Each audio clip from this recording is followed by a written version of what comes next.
Welcome back to the show. It's already like the time to do this episode, which is weird. December 2nd? Already, man. Year's almost fucking over. Yeah. It'll be, the fourth when this comes out? We talked about, we did this at the end of last year, too, where we wrapped up, our favorite records that came out that year.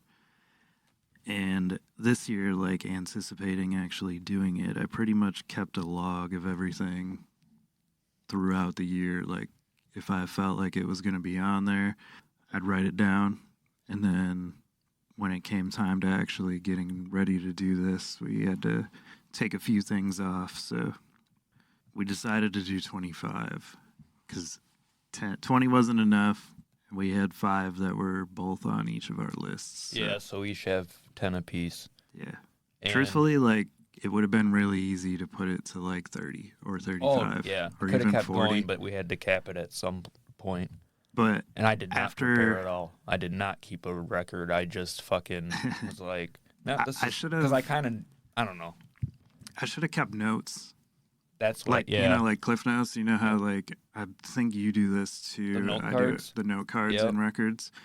So I should have done that, but there's a lot of times where I'll get home, throw an album on, and then, we were just talking about this before we recorded, you and I both buy a lot, so you get shit that piles up. Yeah. So, when I get, a big group of new stuff, I'll throw one album on and then open, cut hype stickers out, sleeve everything, and get everything ready to go.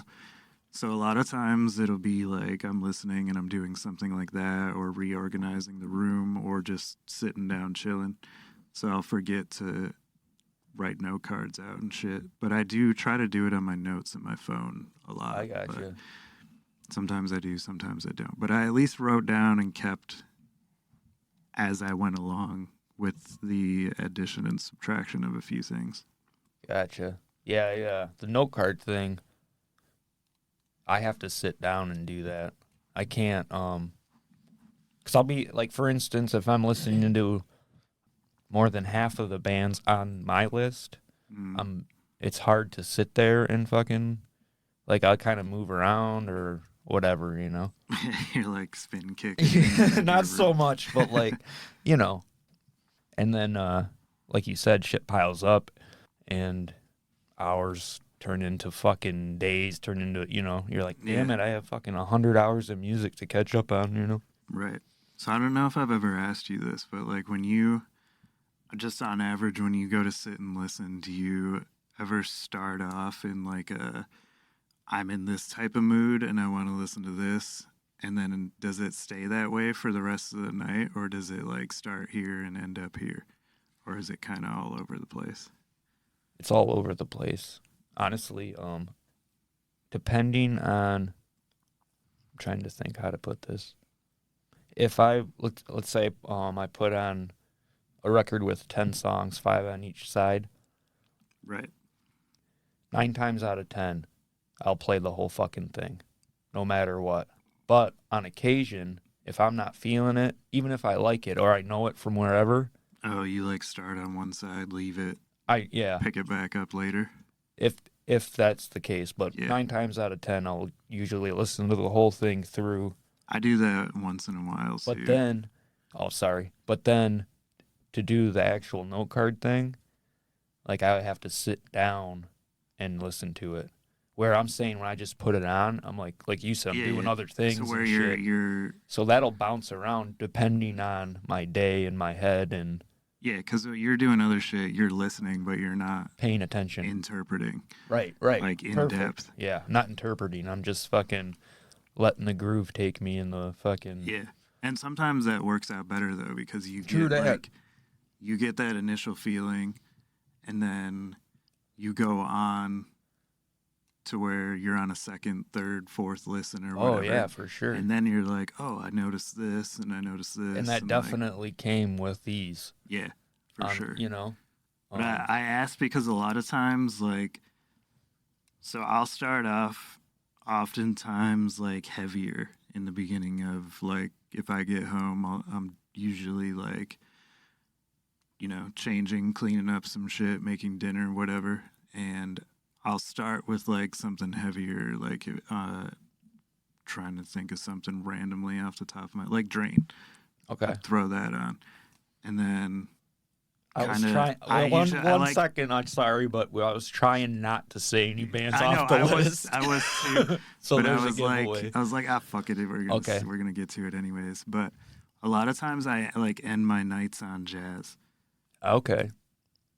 I don't know. I don't know if it's maybe just the relaxing thing or like what it is, but I start off heavier. I might end up in like some singer songwriter stuff, or a lot of times I'll end on jazz. It just like winds down my day, I guess. Well, I would say based on my normal, like, 9 to 5 world when I'm at work welding, from like Yeah, you can't weld to jazz. You could, but it'd be kind of, I don't know. that's what like when you're saying you start off aggressive because of like the environment I work in, I'm gonna turn on like, and not because I'm straight edge, but Earth Crisis or something like that, like some, like you said, heavy, or even like it might even go into like I want to listen to some Cradle, or I want to listen to some fucking beatdown shit. Like it's gonna most likely be pissed off, and then it'll morph from there, and I could end up on AFI in like a half hour, and then Amy Winehouse, and then that'll make me think of John Coltrane, and then that'll make me think of fucking Joni Mitchell's Blue, and then that'll make me think of Neil Young, and you know what I'm saying? It's like a chain reaction. Yeah, it just goes all over. Or like if I'm listening to Shelter, I'm like, fuck yeah, dude, that shit puts me in such a good mood, right? But then I'm like, fuck, now I want to hear Break Down the Walls. And then it puts me in a different kind of good mood. Right. And more aggressive, obviously, So, yeah, it's fun. But honestly, it sucks because I would say most of my listening on an average day is earbuds now. Yeah, well, that's the convenience of it, though. Like if I could play a record at work. Yeah, but you'd fuck it up. It'd Yeah, just be all dusty and dirty. Oh my God. And like, I don't know, like when the appeal to collecting records in general is like the experience of the listen. Like, oh, for sure. So I feel like if you were to go out and just have that where you could like fucking throw a record in your car like it was a giant CD player.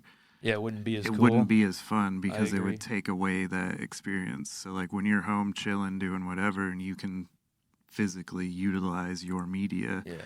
it's a certain experience. But like the convenience when you're out listening or driving, because I listen a lot while I'm driving too. But yeah, earpods definitely. as well, like at the gym and whatnot, and then here at the record store, I'll be checking out new things constantly, and a lot of times I'll go flip through records, grab random things, or I'll do it with 45s, and then other times I'm just sifting through streaming services looking for shit to buy or listen to.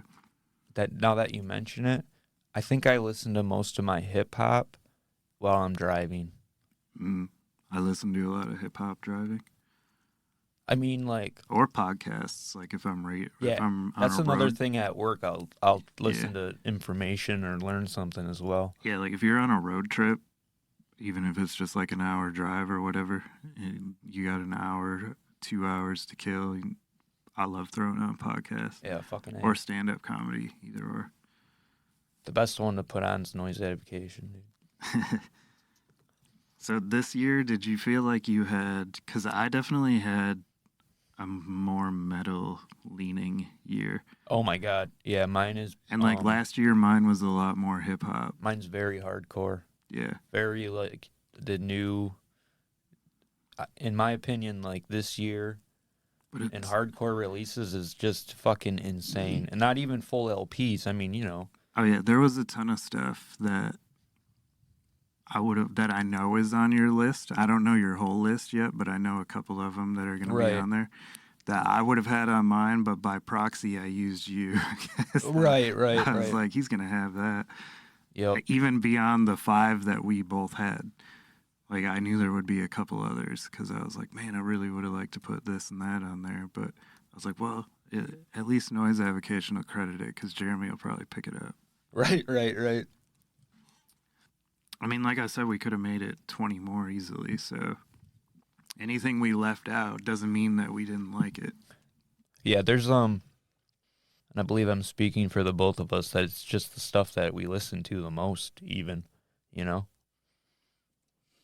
An album that just recently came out a couple weeks ago, Vantage Point is the name of the band, and I'm really getting into that, but I only listened to it like 3 times, 4 times, so I'm like, I don't know it enough to throw it on this list, you know what I mean? Yeah. I've done that. Like the new Czarface just came Yeah, out. that too. I And listened to like, it, but I don't know it well enough yet. yeah, I like it. It was great. Like I knew it would be, but I can't rightfully put it on here yet because I've literally played it once. Yeah. That was it. I will say I love the fucking I left my comics in my mom's basement song. Yes, that is hilarious. I like the I left my wallet in El Segundo. Tribe Called Quest is one thing that's like every year is always in my most listened to. Oh, But I right can't on. put that on here because it didn't come out this year. So Oh, dude, that's the other thing is aside from pretty much what's on this list, a lot of the shit came out in 2022.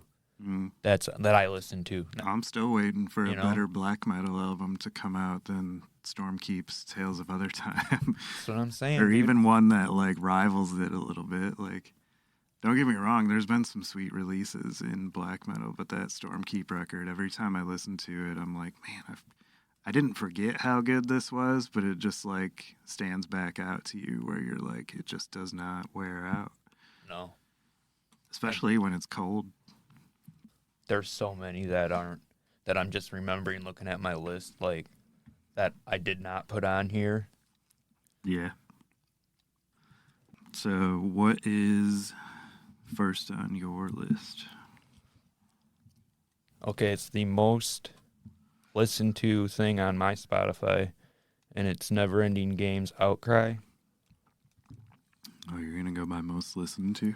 Well, I fucking dig that album all the way fucking through too, man. It's so fucking good.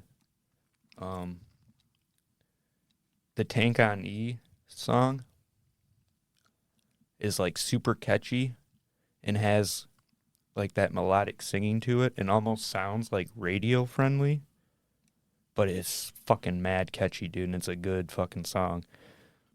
It opens up with Outcry.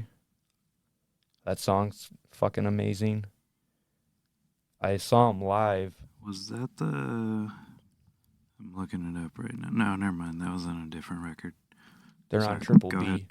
They're on Triple B, which is that's on like a label nowadays. At least for me, can almost like $20 spin. You can pretty much buy it and you know what you're getting.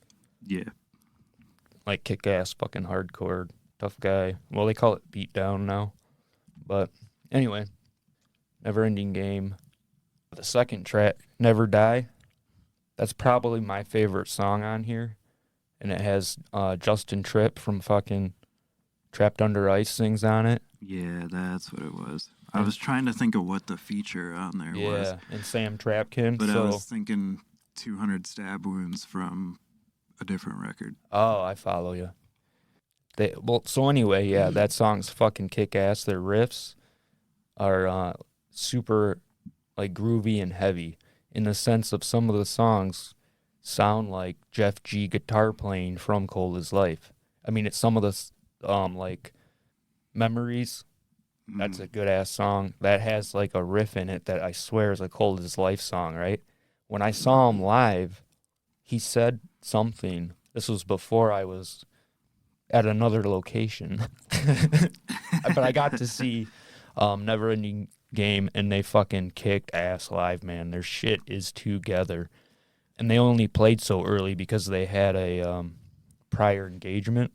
Because I couldn't figure out, I'm like, why are they playing so early, you know? Yeah, didn't Jimmy talk about that? Oh, maybe we did. Yeah, he's the one that told us. That is correct. So anyway, the singer straight up said on stage that there are riffs on this album that are Born to Land Hard songs, riffs in reverse. And like was like kind of laughing about it, and I thought that was pretty funny. Are they actually though? Yeah. Yeah. Okay. No, yeah, that's what was the funny about it. It was to do it at that show.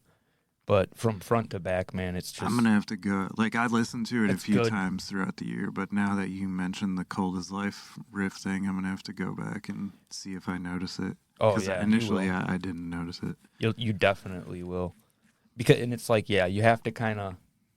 It's like when you're listening and you kind of just pick out the guitar in your head, you know? Right. And you take out the singing for the distraction, you'll catch it like that. But... I know I said most of my stuff was metal, but there is a few things on my list that are not. But if we're gonna go by our most listened to, I don't want to say like most of mine are metal. Most of mine are guitar driven, Right. I suppose.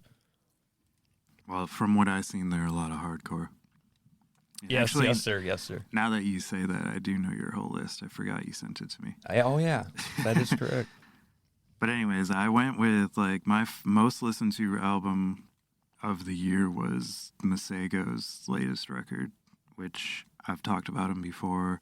And if you're unfamiliar, I know you know him, Jeremy, Yep. but he's like a multi-instrument playing, kind of like Prince in a way in that aspect as far as playing so many different instruments. Yeah, he just does his own thing. Yeah, but he mixes jazz, a little bit of dance hall, a little bit of reggae, like some hip hop. He kind of has his own blend of fusion. And like his latest record was just a self-titled album, but it was the first album that he put out. I think it was since 2018, if I remember right. So it was cool to actually like get some more material from him, because I've followed this kid on like YouTube and Instagram since like 2015, 14-ish. So you got to see him And climb. he wasn't really that big yet. And then he slowly like kept getting more and more attention. And then like I got to see him kind of climb up and become like what he is, which was really cool. That's fucking Because awesome. he's talented, man. Like he has a really cool, like I said, blend of music, but he puts his own spin on it to where it's like you haven't heard this from another person in the way he's doing it.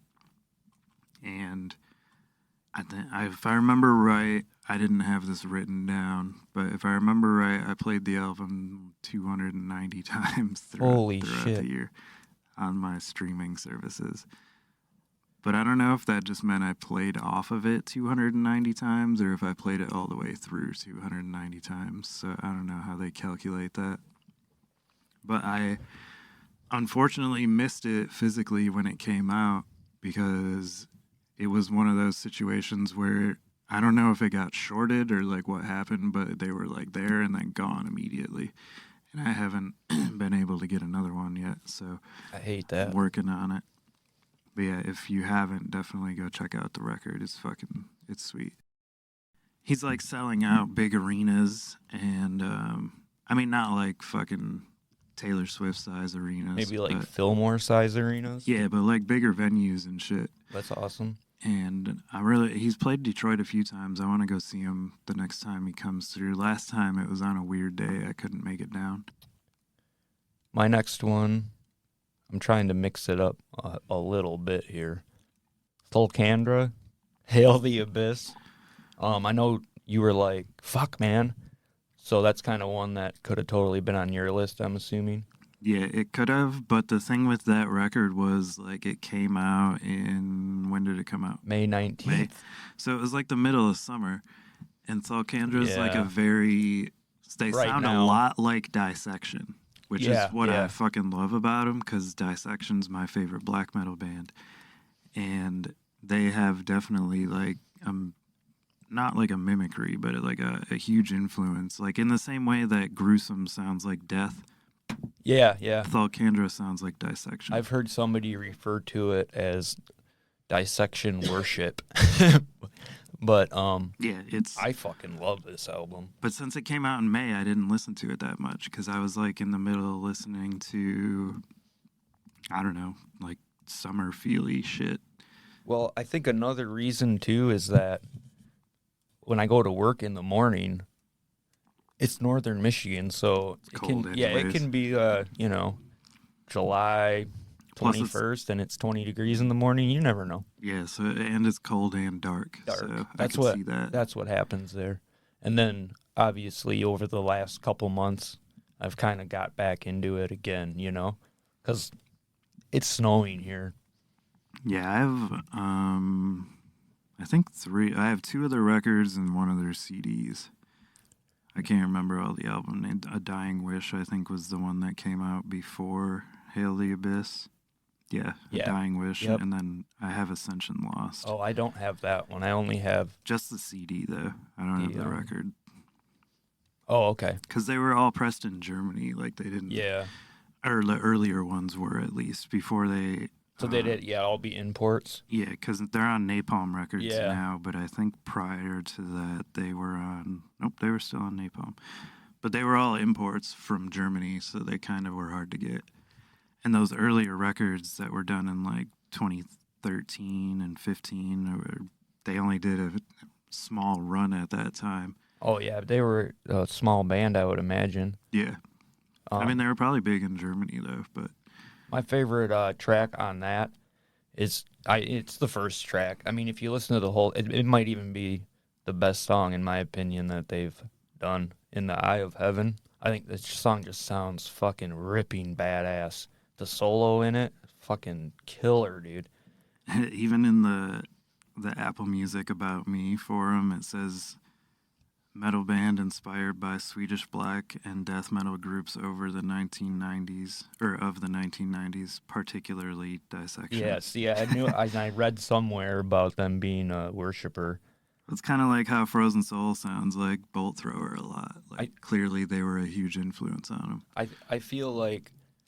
Which is a good thing, because Bolt Thrower's not putting out any more albums, and the singer of Dissection's dead. So. Oh, yeah, it's not...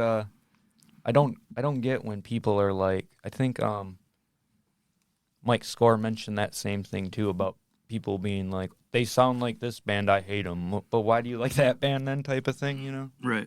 I think that it's like the Volcandra's this particular album is kind of in a more, they're pushing to almost more of like a climactic kind of black metal, I think. Yeah, you know?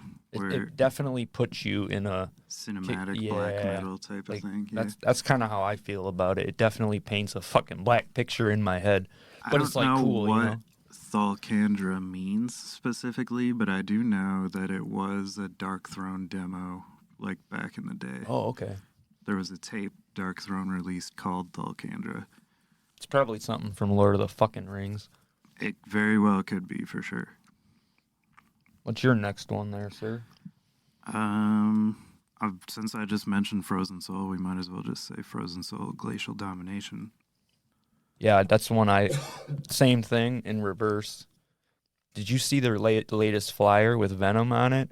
Yeah. Oh, that's so sick, dude. He's all frozen. I know, it's dope. But the album, I mean, we interviewed Michael a while back. I don't even remember what episode. An early on one. Yeah, Thank you. 30 ones ago or so. And if he, for some reason, is listening to this, thanks. But... the record, and then remember when we interviewed that one dude from Ends of Sanity and we found out he was Frozen Soul's band manager? Yep. So when I know you did it too, I went back home and looked, and he's on the record, like in the thank you twos or whatever on the back. That was crazy. I know, it was crazy because we didn't even know. But Frozen Soul, I've talked about him time and time again, and if you haven't heard, go listen to the interview, and if you, for some reason, you didn't hear the record yet, fucking go listen to it.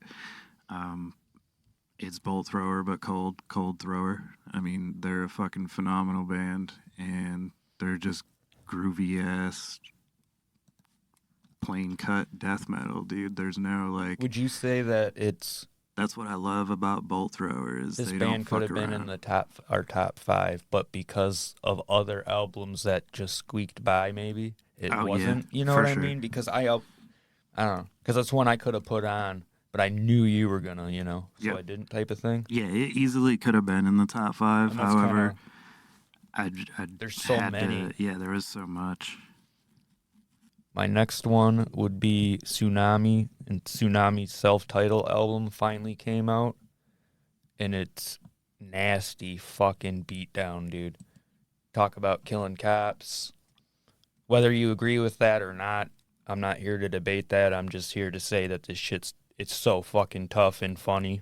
Like, they say shit like tsunami style, bitch. I mean, and then there's a fucking killer breakdown where you just, even if you can't spin kick, that shit will make you believe you can, dude. I swear. It's fucking awesome. I actually did not listen to that. I just added it. Oh, yeah. Yeah, their demonstration came out in 2019, so, and then they put out like another little EP, Mm-hmm. and I think that had like Contempt of Cop on it, which is now on this LP, and their first song, YSAB, they're all fucking just grimy beatdown shit. They got like a sing-along, dude, where it's like 187 on a P-I-G. Oh, wait. I did hear that. And then they make fun of like pig vocals in one song, and they're like, yeah, I remember you telling me about oh, this. dude, now. I fucking love that, man, because they put a smile on my face, I guess, Right. Because I don't know, they talk about like, you run into us, we're gonna fuck you up, blah blah blah, and you totally know they're not, or they can't, rather, but it's just, to me, it's just good fun, fucking hardcore, danceable. I don't know. It's short. It's like the whole album's only like 17 minutes long. I have another one on here that's only 18 and a half minutes, like the whole album. So it almost counts as an EP. That's also on Triple B, by the way. Yeah, they had a killer fucking year in releases. I mean, not even just this year. They've just had a killer run in general. Yeah, I'll put on Contempt of Cop. Yeah, I'll put that on the playlist. But that's like second to last song. 10 Toes Down, the third song, and No Heart, the fourth. I mean, and there's nothing new here, but it just sounds fresh because nobody's done it in a while. You know what I mean? Right.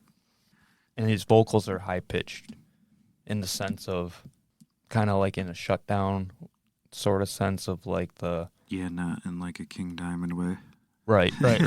Yeah, definitely not in a King Diamond way. Anywho's. Another that I think this was right under, I believe my second, but King Gizzard and the Lizards Wizards album with the longest fucking album name ever. I had to pull this up to make sure I didn't fuck it up, because all this time I've still not been able to remember it. Petro-Dragonic Apocalypse, or Dawn of Eternal Night, an annihilation of planet Earth, and the beginning of merciless damnation. Wow. Yeah, it's like, it's funny how they say Petro-Dragonic Apocalypse, and then they give you like 2 sentences worth of shit. But that's I know you didn't really get into this album. I have not, but give her. The band, like, every album they come out with, so if you're not familiar with them, they switch styles. And this isn't their first thrash album that they did, but, you might have a thrash record, you might have an alternative record, an electronic synth pop record, a post-pop punk record, or post-punk pop record. I said that backwards. But they just, I don't know, they're fucking unique, like, which is what I really like about it. But it's one of those albums that you gotta let the dynamic of it kind of build on you. And I have not given it that chance yet, honestly. Yeah, like, you can't just sit and listen to a song, because each song, when it ends, it follows directly into the next. So you don't know that a song ended. It's gone into the next part of the song. So it plays out like it's one big-ass long song. It's kind of like... That's cool. It's kind of like Sleep's Dope Smoker, but not quite as long, and there's a lot more to it. Like, it's not just 48 minutes of one long riff. Yeah. Not that there's anything wrong with Dope Smoker. It's just a hard song to listen to all the way through. But yeah, definitely go check out the King Gizzard album. If you haven't heard them or if you're already familiar with some of their other stuff, like they're a fucking awesome band and very. I mean, think of how like much creativity you have to switch genres every single Oh, time you make an album. musically, talent wise, it's fucking insane to me, dude. Like you were mentioned Prince before, you know, it's like Yeah. that's just as hard. I mean, it's the same thing, only you're doing it with extreme music, you know? Yeah, I guess it's the first of two albums with a yin and yang concept. So whatever the next one is going to be the complete opposite, which I don't know if that's the other one that they released that goes with it. Because they did come out with a second record this year. I can't remember the name off the top of my head, but it was like a synth pop record. Really? Yeah. So not even in the extreme sense. It's just anything. Mm. That's interesting. I'm gonna do my next one. You ready? Yeah, go ahead. It's the only hip hop one on here, and that's not. I don't know why. It just is, and that's Atmospheres, another kind of a long title, but so many other realities exist simultaneously. Yep. I love the one line on that song where he calls his phone his anti-fax machine. Yeah, you're talking about that. It's funny. I just like the production on this one is fucking. I wish honestly every album sounded that fucking crisp without sounding too polished. As far as hip hop goes, man, it sounds fucking phenomenal to me. Yeah, Ant makes really good beats. And oh fuck yeah, dude! Like, I don't know why I'm saying like a lot. I apologize out there, but I'm getting a little excited. No, he like definitely suits Slug's style very well, and that's another group I'm sure though, he's I've been worked listening with to for years. Right. You know, I'm sure he's worked with a lot of other people. I don't know who, like off the top of my head, but definitely be something to look into. His style in general is very smooth and laid back, which I really fucking appreciate. I like Slug's approach to like rapping about what he knows, not trying to like go back and you know, it's like but like he continues with what's going on in his life, not trying to like reminisce on the golden days. And even though he does have song like where he does reminisce on the golden days. Yeah, but he's like making fun of himself. It's in like a humorous way. Yeah, definitely check that out. Yeah, I only had 2 hip hop releases. Another one one that I know that is on your list. I'm gonna jump into it. I didn't get enough time with it, and what I have listened to, and there's nothing that he's put out that I haven't liked. So go ahead. Aesop Rock's Integrated Tech Solutions just came out November 10th, and we've said this before, but he's one of those guys like you literally have to. There's no way you get it in one listen. Right. And he like just the storytelling in this record alone is nuts. Like I don't know how. I say this every time, but I just don't know how he writes a song. It's like he has a way different approach to anybody else that I've ever heard write a hip hop song. His storytelling of how you don't know where you're like, what the fuck is he talking about? And then at the very end, it'll all come together, and you're like, people always cite Slick Rick as the best storyteller in hip hop. And I feel like a lot of times that's because he just came out with an album that was a storytelling album. And a lot of people don't list their albums as storytelling albums. Like, Ice Cube's a great storyteller. Scarface is a great most storyteller. Definitely. Ice-T. Ice-T, yeah. Yeah. But not a single one of them have shit on Aesop Rock's storytelling. I'm sorry. Like, and they're a lot of times telling 2 very different stories. You know, like Ice Cube would be doing a story more reminiscent of like Boys in the Hood, whereas like Aesop Rock's doing a story about getting ice cream. Oh, right. No, so it's definitely on a totally different concepts. And I'm not taking away from Ice Cube or any of the aforementioned at all. But Aesop Rock could not rap about like, that either. Yeah, right, because it wouldn't be him. It wouldn't be him, but just the way that he pieces words together and like makes his stories so complex, but simple in a way at the same time, where like you have to actually sit and think to interpret and paint the picture in your head that he's trying to put out.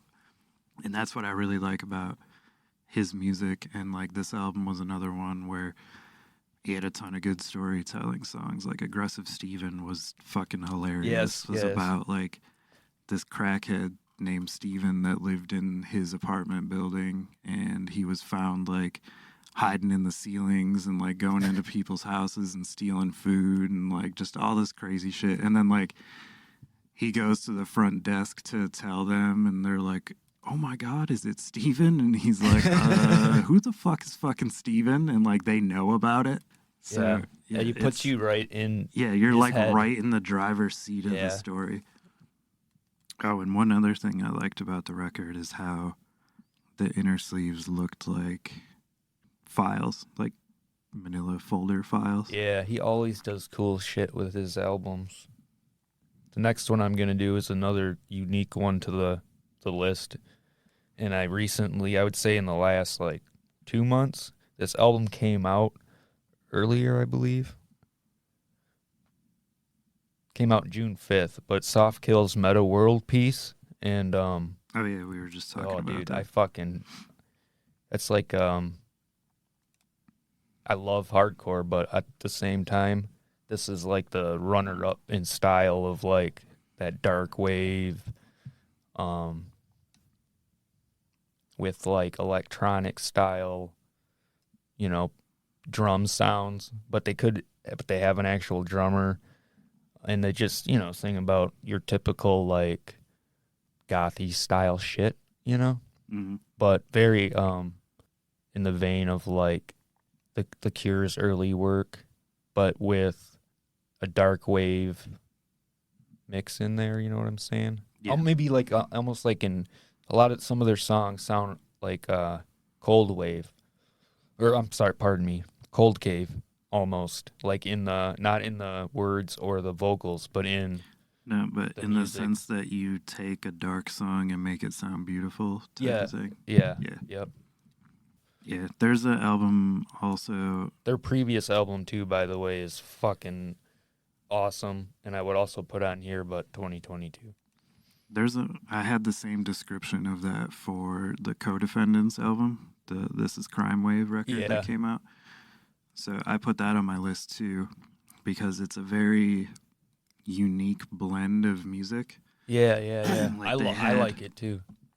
There was so many different like concepts to it, but they had really upbeat songs with really depressing lyrics, and it reminded me in a way of just the taking something dark and making it sound beautiful thing.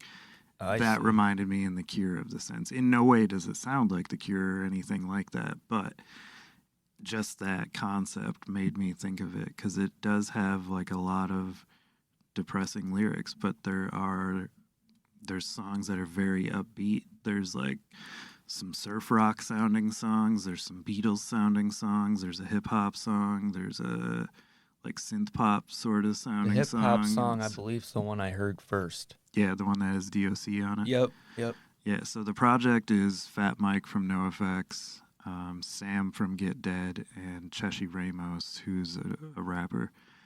And him in general is very dark, like Keshi or Cheshi, however you fucking say his name. I can never remember the exact way to pronounce it. Don't ask me, man. I'm horrible.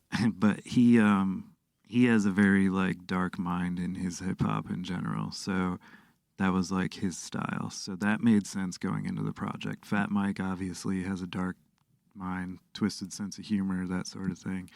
And then Get Dead is another band also. So like the combination of the three was a very cool project. Oh, when you were actually the one that brought that group to my attention, and I was like, "What the fuck?" Like, it just sounds like it sounds like it'd be weird. You have no idea like what you're gonna get. Another hardcore album, and they're on Revelation Records. Big Laugh, Consume Me is the album, and straight up old school, what you'd expect from Revelation, man. Like Youth of Today, Gorilla Biscuit style hardcore, but yeah, you're not gonna find like a fucking Aesop Rock on like Rev Records. No, Like, definitely you pretty not. much know what to expect from them. However, to me, this is one of their harder bands. Like, it almost reminds me, like, the attitude of Judge. Like, it's pissed off, you know what I mean? Super good breakdowns. And when I say breakdowns, I mean not, like, the chuggy breakdowns. I mean, like, those 80s, like, that kind of shit. Right. So it's so good. I love it, man. You know, Good riffage. good riffage, definitely. Yeah. I don't know. Yeah, it's kind of like if you're into that style and you want something that's in that vein with a harder edge, perfect. That's about the best way I can describe it. Yeah, I mean, that's a good way to fill it in. I heard it. I didn't even listen to the whole thing. I heard like 1-2 songs. Yeah. Because I remember you talking about it. It's just But like I said, this year I leaned a lot towards there's metal. so much that comes out too. Even like when you're like, "Hey man, check this out," and I'm like, Yeah, "All right," and I sometimes listen you to get it to it, once. and sometimes you don't. Sometimes you don't, or Yeah. like you said, Yeah, or once you or hear twice, one, and then you're like, "Oh yeah, I gotta fucking get on this now." yeah, or you hear one song, and then you're like, "Oh, that was cool." Get sidetracked. Gotta go grocery shopping. Yeah, get sidetracked and never hear it again. Yep. So yeah, go back and check that motherfucker out. Yeah, I will. I've been making my own like little list of shit that I didn't hear that was on your I wrote list. down in big letters, "Give King Gizzard another listen." It's cool, man. It's like you really gotta like sit and take it all in, though. Another one that came out that I preached heavy about was the new Mutoid Man. Mutants was the name of the album. Which now that I've read that like out loud for the first time, it's such a Silly as sounding expected thing. to be album name. But anyways, it had like some crazy ass artwork as usual. And if you've listened to Cave In or Converge, you get the style of the tempo that the music's going to be in. It doesn't quite sound vocally like Converge does, more on the Cave In side of things, but it makes sense since different singers. Produced at God City by Kurt Ballou, or Yeah. so you know it's fucking phenomenal sounding. Yeah, they have. I just love their like tempo. They got a real like cool guitar tone in their music when they're doing their hammer-ons and pull-offs and stuff, and they're just.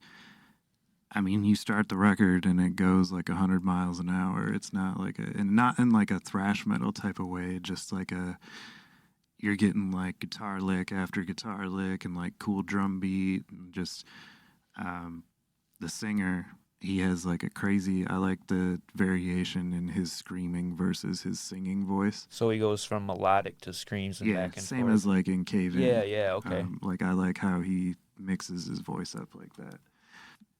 That's That another one that I just fucking passed over, man. I should go back.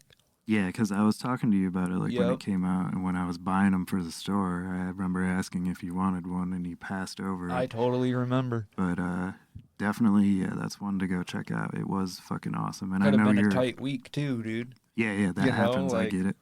That's why I didn't pick up the King Gizzard album yet, because one, it's like even my cost, it's like $37, Woo! and it retailed at like $45. Like they didn't give a very good break on the price Is in it. it a single, double? It's a double, but it was Still. hard to get. Like it was another case where it came out and then it just it went quick. My and next originally one's like I was that. like, oh, I'm gonna buy a CD of it. Didn't do one. I'm like, God damn it. You know, speaking of CDs, that's another thing I've noticed. People, certain labels, smaller labels releasing CDs limited. Dude, those go sometimes quicker than the fucking LPs and cassettes I've noticed now. Well, they're cheaper. That's just it, $8, and they're When like you- out of 100, you're getting fucking Yeah, when you got a numbered whole ones. Like it's nuts. Yeah, and you got a whole bunch of, like, if you're a record buyer, like, some weeks you might have had a bunch of bills that week. Like, Yeah. the shit gets expensive. I mean, I get wholesale prices on records, and even I'm sometimes like, I gotta hold off. And it's like, oh, for sure. And it's, the thing is we're, you guys can stream everything, and that's true, and we do stream, but we're fucking, yeah, you're a but store owner. I like to own it. Yeah, and I'm like, addicted to collecting, and I love supporting what I fucking believe in, man. And I believe everybody should support these artists, man. It's like you're $10, man, $5. Yeah. Like if Or, you're listening to that shit, like throw them a fucking bone. Anyway, I'm done with my spiel there. Sorry about that. what's the album that you had after that? Because you said it came out and went. Oh yeah, it was like hard for me to get. Was the it's a hard name again for me to pronounce because I'm, Oh, I know what me. it is now. Yeah, you do. Yeah. But it's like numb and arene or something. I don't know. I think can't it's say it. New Marinian or something like But that. the name of the album is Adore. The cover. That one will be in the playlist. So when you see a name similar to that, Yeah, I don't know how to say it either. It's NUMENOREAN. Yeah, it's a hard one to pronounce. It's like a mouthful of letters that don't typically Yeah. go together. I would almost call it. I have a little like I typed some shit about it myself because that's another one that's almost mixes a lot of different things. But I could almost call it like black metal and shoegaze Yeah. kind of mixed, but aggressive, and there's straight up black metal songs, but the production is a lot cleaner than you'd hear from your typical black metal fucking album. I dig it. It's an atmospheric one for me. And they have really like bridger songs, you know? What the fuck? The intermission songs that come in. Interludes. Interludes. Yeah. That are like soft and fucking pretty sounding, and then it's just like blast beats and screaming. Yeah. And I like black metal like it's that. a nice it'd be like a chill mix for guys like us, you know? Yeah. And and then the first album I really dug too. So this one I went after. Right. And I couldn't, it was like, because it was an import and You blah, got blah, it- blah. You got it from Blast Beats, didn't you? Yep, shout out to Yeah. Blast Beats. I got a out of 200 copy from them, so that was pretty weird. And it was at like your average normal price, you know? It wasn't like Right. $60 or something crazy. Carrying on from hard names to pronounce, another one on my list was Mirker, her latest album that came out, Spine. She's a Danish, I guess you could call her singer / black Yeah, metal kind of fusionist, if you want to say that, I guess. I'm unfamiliar. You'd like it. It's just you gotta like actually take the time and sit to listen to it. But I think you would like the earlier stuff more than the newer stuff. And then if you did like the earlier stuff, it would follow into liking the new stuff. Like I could Gotcha. see if you listen to it from the first get-go, like this latest album kind of takes all of her previous work because she does like a lot of, they'll be very clean, almost like Enya style vocals. Okay. But then she has this like vicious fucking lo-fi black metal scream that's like super, super, it's like haunting almost. So she'll have like beautiful music that transitions into like blast beat, lo-fi black metal. And I see. then she had another album previous to this one that was, it was, I don't know how to correctly pronounce it, but it was Danish for folk song. And it was just all like Scandinavian folk music and stuff and like story folk tales from that like old timely Viking era shit like that. And it had like it's almost like Skyrim, the video game, but like the soundtrack.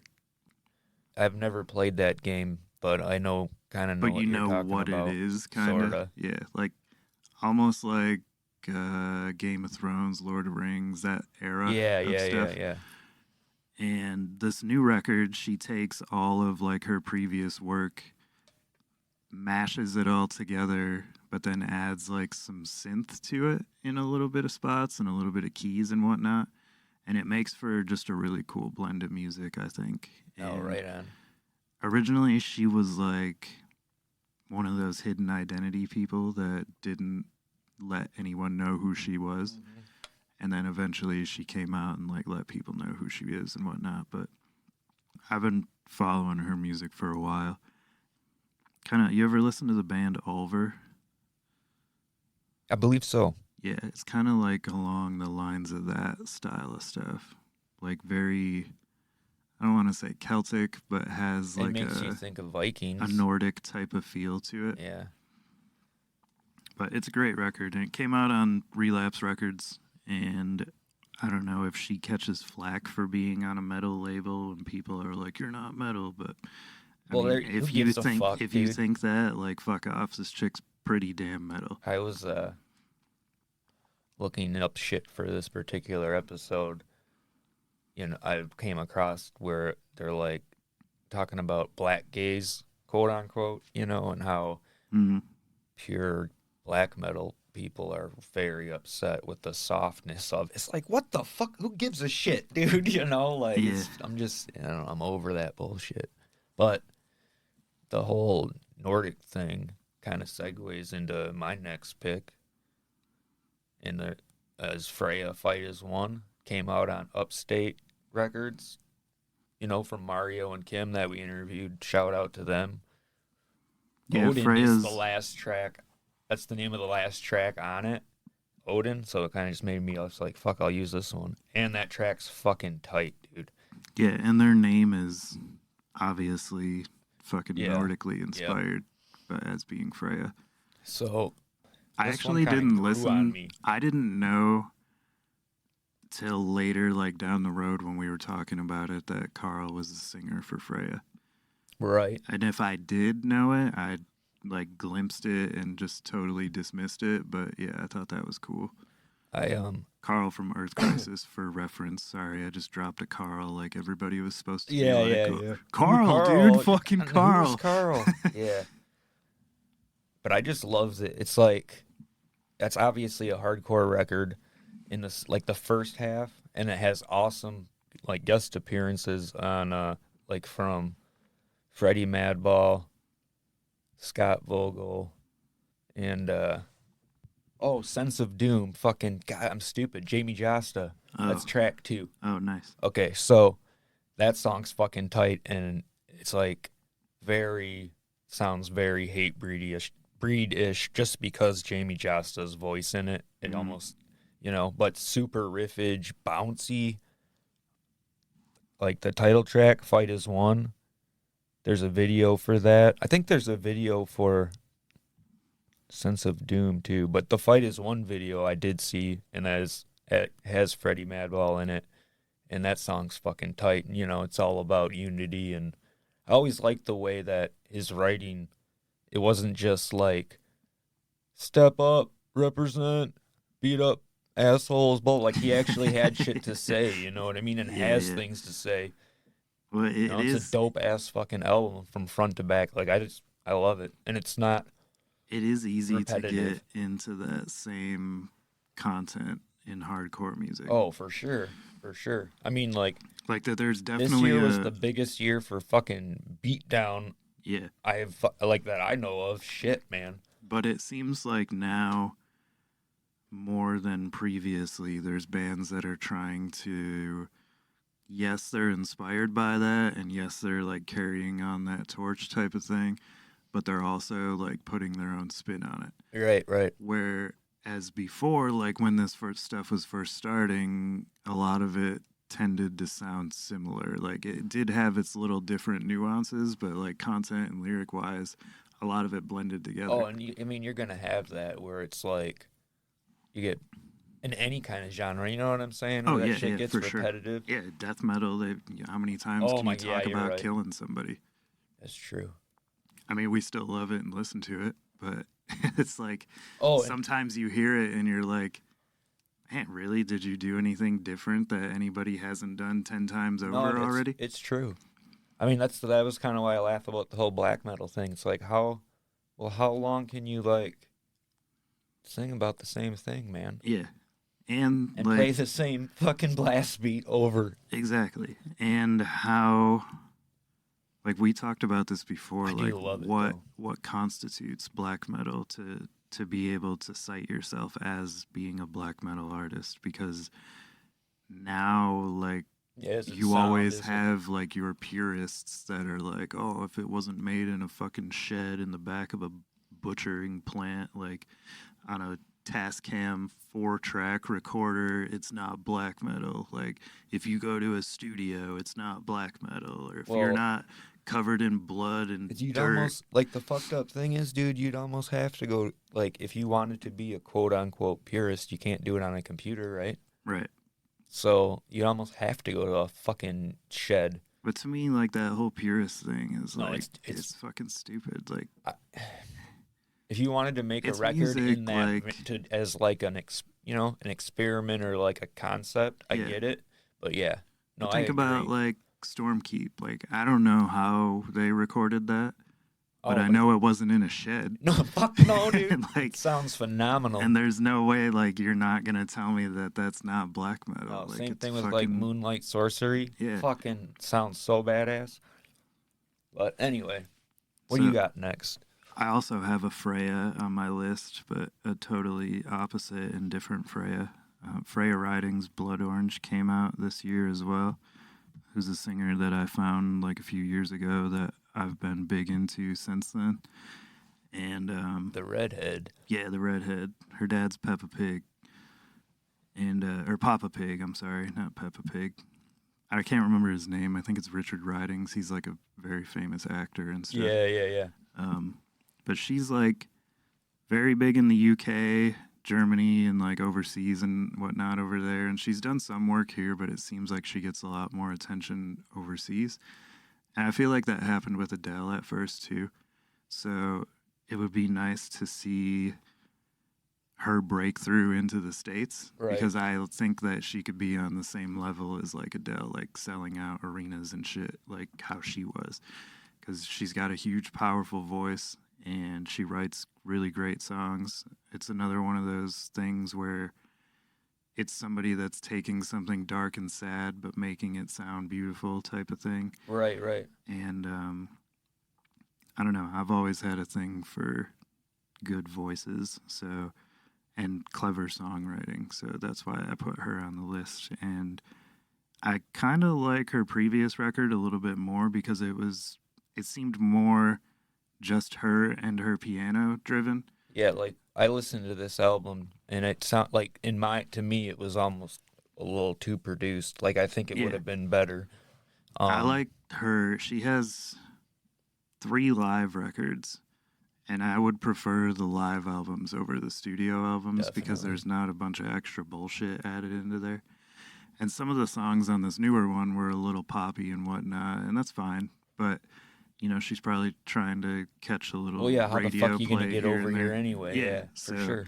you know, she's got to do what she's got to do. But I like that first record that she came out with was a lot more personal, like just her and her piano. But I still enjoy this one quite a bit and listen to it.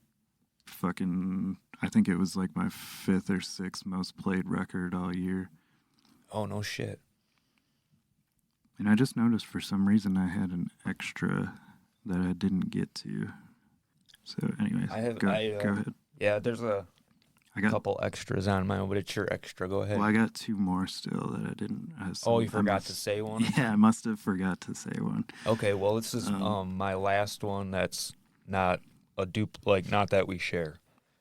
It's Pain of Truth, Not Through Blood, and it's dude.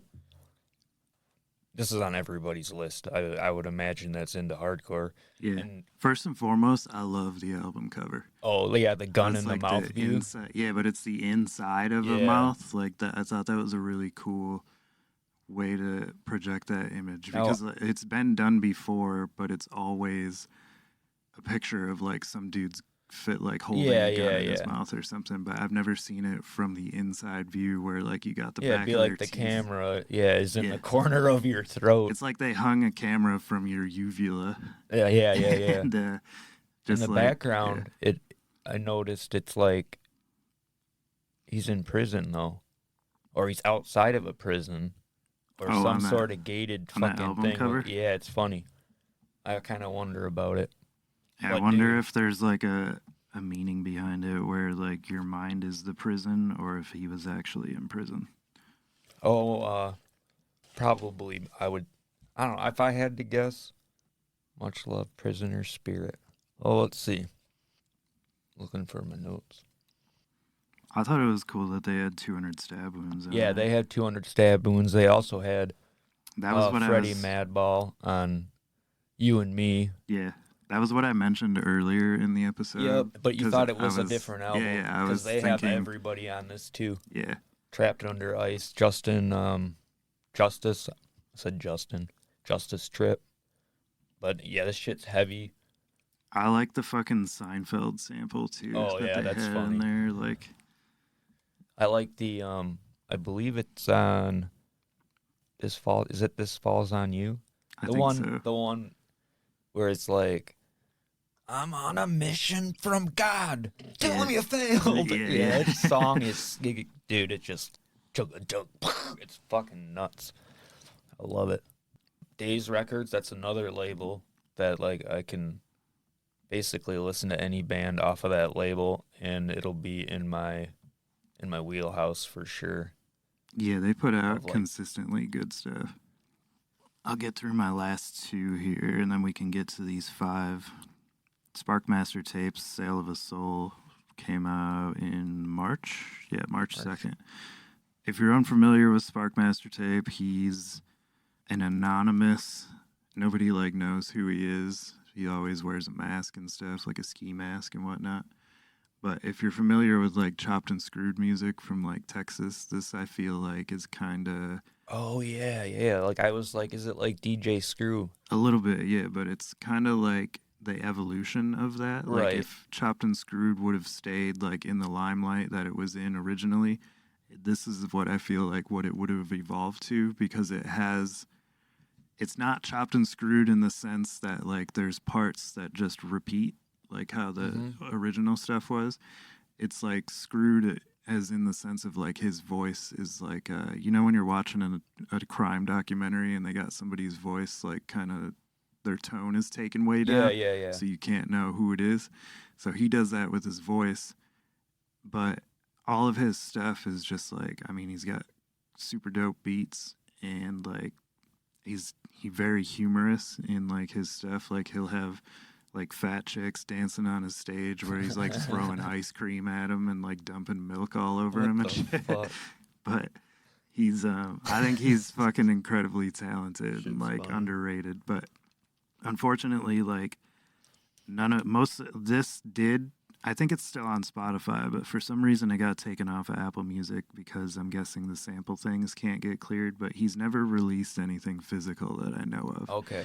because of sampling rights. Like Oh, he dude, can't it'd be clear so it, so it's got to expensive. sit like on SoundCloud and YouTube, and occasionally it'll make it through to Spotify or Apple Music, depending on what it is. Like certain songs are on there, but for the most part, you got to find it all on SoundCloud. No But shit. it's crazy, like he's getting like millions of plays off SoundCloud and stuff. Like he's probably like one of the higher artists on there. And he's not making shit. He ain't making shit. Not on SoundCloud. But yeah, definitely go check him out. I like him a lot. I've played the shit out of that record. I can't really recite a lot of it because most of it's pretty inappropriate, but it is great. And then the last one that I had was Cattle Decapitation's Terracite, which if I had to make a vote of worst album cover of the year, this would go to it because that album cover was awful. It's like I get it. It's supposed to like they have ugly ass album covers. Fuck yeah. Like Humanure was gross, but like Isn't that the point? yeah, it's the point. But like this one wasn't really that gross. It just No, it was looked pretty like silly. it was kind of goofy. Like I thought it was a joke, and it reminded me of that one big ass grasshopper from A Bug's Life, which was funny because somebody made a meme on the internet of like that big ass grasshopper, Oh yeah, and, like dude. swapped out the thing. It's like it looked like that kind of era CGI. Like that's Yeah, what was like what the like we think but I it's a guess joke. like a terracite is like a certain thing. I can't remember the actually like what it was. I think it's shedding all of like the filth from a person and being reborn as like hole or something like that. Not in a religious stance, but No, I understand. but Cattle Decap's one of the few grindcore bands that I actually really enjoy. Yeah, A lot of I times, never got into them, man. a lot of times, grindcore, like, I just don't care much for it because they mash it together too messy, I guess is the word I'm looking for. Like, it never feels like it has a good flow to it. It kind of just is noisy and all over the place. Well, And yeah, I mean, it's that's the point, but like, I guess it just isn't really my thing. Like, I like some Carcass and like Cattle Decap and like Repulsion and stuff like that. But yeah, like Carcass. I love Carcass, but they have groove, dude. yeah. You know? And then like Cattle Decap, what I really like about him though is like the singer has such a crazy range of vocal. Like, he can go way down low, but then he's got this like high pitched, like locusty sounding scream that I feel like sets them apart from other bands. And I really like this album and the two that were previous to it. Some of the earlier Cattle Decap stuff I don't care for quite as much, but these last three that they did were all really, really good. That's what's up. That's just a band like I can't get past that fucking shit to like the vocals and the like we were just saying. But gotta respect them as musicians and fucking innovators for sure. Yeah, they're definitely, I mean, like the whole vegan thing. Right. There's 101 fucking vegan bands, but there's not really many bands that their whole lore is about being vegan. Well, how long have they been? They've been around a while now, too. Oh, yeah, quite a while. Maybe like, I'm thinking probably close to 20 years. I was going to say, like, I can't remember off the top of my head when Freya's the first been record around came for out. 20 years. And I forgot to mention, like, that's kind of another thing. Like, after 20 years, they can still put out, and a lot of bands that we like can still put out albums that are, like, fucking killer, you know what I mean? Yeah. Since 99, 90, it formed in 96, so, but Yeah. it looks like their first, like, demo or album didn't come out till around 99-ish. So, yeah, a little over 20 years. Gnarly. But they're very, like, animal rights supporting. That being said, that clears up our individual lists so we can get on into the 5. Yeah.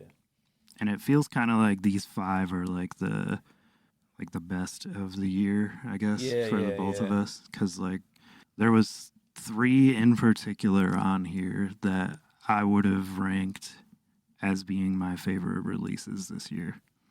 And one of them, 2 of them we interviewed. We tried to get with one of them, but they never got back to us. But the first one, well, I'll let you go ahead with the first one, Jeremy. I'd been talking. Okay. I'm gonna go with a fairly recent one, but that Wayfarer album. Yeah. Fucking amazing, dude. Holy fuck. Like, I can't stop listening to that shit. It's like Americana black metal, dude. Yep. Oh. That's like it's a tie between that and one of the others on this list, but that had to be, it's definitely top 3 of my favorite albums of the year. Dude. And it fucking surprised me because I didn't have, my expectations were not that high because it's like a hard thing to pull off. Yeah, I knew it would be good because their previous work is all really good and I've been into them for a while now. But I didn't know, like when I read the title in American Gothic, I was kind of like, okay, what direction are they going with it, like lyrically? Yeah. I didn't know if they were going to still keep like the same kind of American folklore, I guess would be how you would say it. I didn't know if they were going to continue on with that or if they were going to go like a little bit of a different route, but... Oh, they fucking stuck with it. Yeah, and then like when I heard the singles, I was like, okay, these are fucking sweet. But then like once you get the whole record to like complete the package and you actually get to hear the whole thing through, just like the things they do to set them apart, like the twang they put in their guitars and stuff like that. Even when it starts out, you don't know what you're gonna get for like a minute. It's just like starts that off and jangly, fucking haunting guitar, and then you're like, what? It almost sounds like Robert Johnson meets like some like it's not like full on blast beat metal at first, but it No, it's definitely just like jumps right into it. atmospheric, Yeah, dark. It kind of puts you out on the frontier, if you will. yeah. That's been since it came out. I mean, it's only been out since October, but shit, I've played through that thing so many Oh, I know. times, and it still hasn't gotten old to me. I like how they did the vocals, and it's like it echo. His vocals like have a like slight echo to him, and it almost sounds like he's in a cave Mhm. singing, and it's fucking coming off the walls. Like it That's has like it how, sounds distant, you know? yeah, It's that's how fucking the last sick. few records were too. I love that. That's what I really like about that band, and the fact that they're a side project of Stormkeep makes it that much better Yeah, because yeah, yeah. I don't know how the fuck those guys keep cranking out music that's absolutely phenomenal, but every single one of their projects that they do is fucking amazing. Yeah, and the artwork on that is fucking dope. Oh The yeah, black on for sure. black with the I silver, and like it yeah the looks like foil lined. yeah, Yep, it's got a very like Western motif to it. yep, and it had like a newspaper in there of like an old Yeah, yeah, timely it looked like a like cowboy type yeah of article. for the fucking tracks and shit. Yeah, I thought that was really cool. Yeah, I really I think my favorite track on there is the Black Plumes Over God's Country. Fucking dig that song, dude. Another that we had on there that was released like first thing this year that we did cover. We did do an episode on this, yeah. Yeah, we did. Obituaries Dying of Everything. Yep. I mean, obviously, if you're a fan of metal, you're familiar with Obituary, so there's not really anything new I here. don't think we should say anything. I think they should go back and listen to the fucking episode. Yeah, that's why I'm going to keep this short. So, like, there's nothing new here, but the fact that they've just been going 30 plus years and cranking out music that is consistently good over and over and over again, and they're not declining whatsoever, speaks for the band itself. Like, these guys have been one of the few bands that have remained mostly original lineup, with the exception of a handful of lineup changes throughout the years. But like John Tardy singing, he's been consistent his entire career, and Obituary, hands down, one of the best live death metal bands I've ever seen. But I'm not gonna get more into it than that because yeah, go back, listen to the episode from earlier this year. You'll get our full take on it. And then for some reason, if you haven't heard it, go check out Dying of Everything. Was out Relapse Records earlier this year. This is another one that I'm assuming is on a lot of people's, but it's that good. Drain's Living Proof. Yeah. Fuck, dude, that album kicks off and does not fucking stop. Like there's no introduction. It's just boom, you're fucking thrown into shit. And I love his vocals. They're like so unique. I like At times I all think the he's got a little Roger Merritt in there, yeah. you know? Yep. I like all the little like groove fills that they did throughout the record. Yeah, man, they're fucking phenomenal. And then the Descendants cover, I thought they did that song like they did it good. They did it their own way without making it sound fucking retarded, I guess, or like Yeah, because sometimes when you do a cover song, you try to imitate that band, and it doesn't work. Like But what yeah. you should do is imitate your own band, but then cover the song with your own twist on it. Because otherwise, if you're just trying to make it sound like the song in general, to me, it doesn't make sense. Like, why Right. do that? Like, No, I mean, it's like, good, and it's it might even be on Spotify. The name of the song is Good Friends. It might be their number one song on there, which I wouldn't Could say be. that, but from my point of view, like I don't know how you can have a number one song when it's written by somebody else, but either way, that happens a lot though. Like, there's think of all the songs. Like, what's Jimi Hendrix's number one song? no It's doubt, probably totally, a Bob Dylan song. totally. I don't know. It goes like, but did you ever? I showed you that Demue Perfect Strangers cover. Did you listen Yeah, to it? yeah. It's, No, that shit is so crazy, and I they've done some hated. other ones that are really I know. funny Well, too. they did Burn in Hell like Twisted Sister years ago, Yeah, and I loved it. It was fucking awesome. But this Perfect Strangers one, like their Hallowed Be Thy Name as well. yeah, musically, it was cool, but vocally, I didn't like it. Like, if they would have kept their screaming Demus sound over the whole thing, I think it would have been fine. But since they were trying to, like, do the whole Ian Gillan, like, No, yeah, it clean, didn't really it didn't, work. like, work out. I know. Just like you're told, yeah. Didn't really work out too much. And I don't know. This is like... But that's what, when you said cover, it made me think of that. This is one of those albums, though, like, I can't... It's... If I put it on and I'm, like, sitting down to do something, my legs are fucking moving, and then I'm, like... Yeah, there's too much groove to it. Yeah, and it's got, like, 2 steps in it to fucking that you just want to, like, bop around to. I don't know. And then same with Frozen Soul. Like, and the writing's, like, just makes you want to, like... Fuck everyone, I'm gonna fuck. Like, that's what the shit makes me want to do, is just, like... Yeah. I'm taking over, you know what I mean? Fuck you, fuck you, fuck you.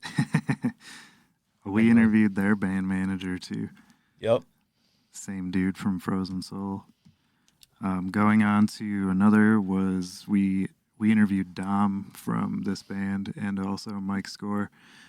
So we both like heavily were promoting this record because it was fucking awesome. End Rain's The Way of All Flesh is Decay. At this point, like Jeremy and I have both mentioned it 100 times and said 100 times, go listen to this fucking record. And if for some reason you haven't, go fucking do it. Like, dude, if you like All Out War, if you're a fan of heavy music in general, like, it's got its own twist of things. Like Dom said in the interview, like, there was a bit of Bathory, a bit of Dokken, a bit of, you know, like, it bounced around musically a lot. And it made for a really cool project.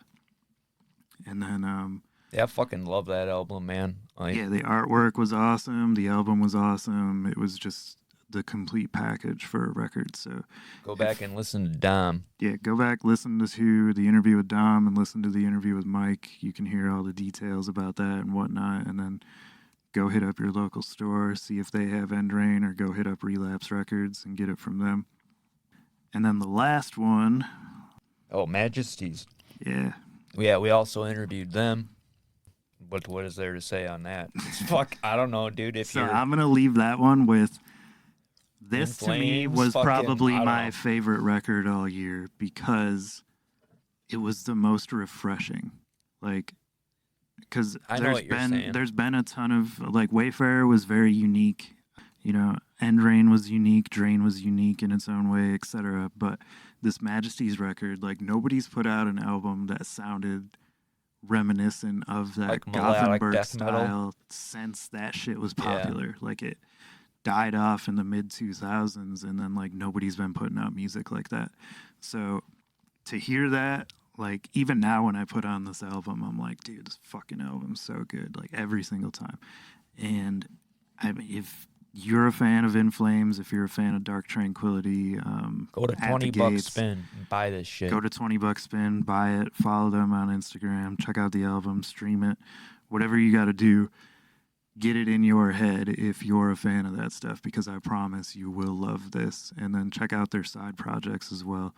And all of this stuff that we've mentioned in this episode, like, we'll have a playlist put up of choice cuts of like my favorite songs, Jeremy's favorite songs, and then like probably some stuff you didn't hear on the list as well, because I can't even tell you what my favorite release was right now, to be honest. Yeah, it's hard to pick.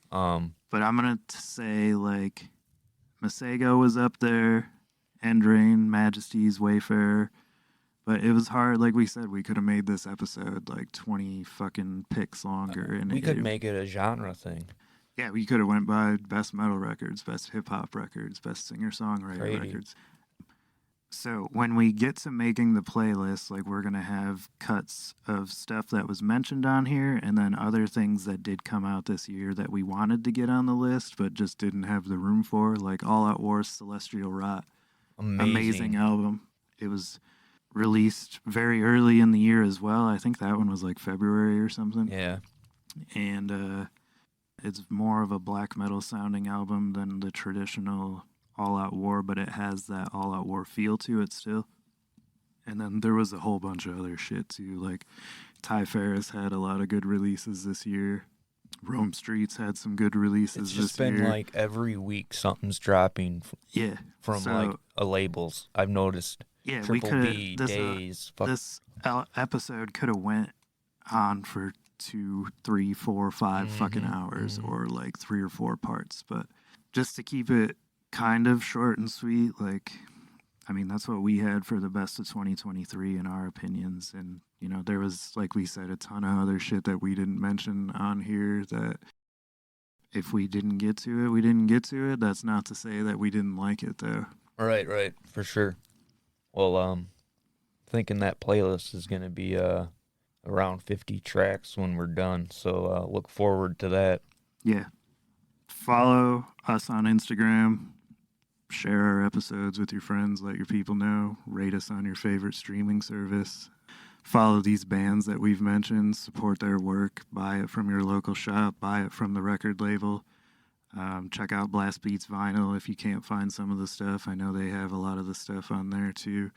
Yeah, I've gotten 3 albums that are, you know, been kind of hard to find from them. Yeah. And one of them is on this list. And then all of that stuff will be in the episode description as far as our Instagram, our personal Instagram, the link for the Spotify playlist and all that stuff. So, and then like obviously when we post this, like comment, let us know some of your favorite releases from the year, because I'd be curious to hear other people's input on what they were jamming all year too. Definitely. Right. Unless you have anything else, Jeremy, I'm fucking out of here. Happy birthday, Vinny Stigma. Peace out.